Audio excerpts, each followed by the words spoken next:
Hello everyone, welcome back to another episode of Web Tech Tutorial. Today, I'll be guiding you through how you can log into 1&1 email account. Keep watching the video till the end to learn how, and subscribe to our channel by hitting the subscribe button. Don't forget to press the bell icon so that you'll be updated as soon as we post a new video. 1&1 is a web hosting company which was founded in Germany in 1988 and is currently owned by United Internet. It also provides domain registration, SSL certificates, email services, website builder packages, and cloud hosting. In order to log into 1&1 email account, go open your web browser and in the URL box type in mail.ionos.com and press the enter. This will take you to the login page. Enter your email address in the first text field.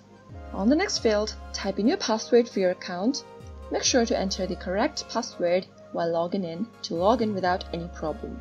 In case you've forgotten your password, click on Forgot Your Password link and follow the instructions to reset your password to a new one. If you want the system to remember you, then check this box that says Remember Me, and finally click on Log In. Doing this will take you to 1&1 email account. I hope the tutorial was helpful to you. If it was, go ahead and give it a thumbs up. Comment down below in the comment box if you have a question or a feedback for us. I'll be back soon with more tutorial episodes. Goodbye till then.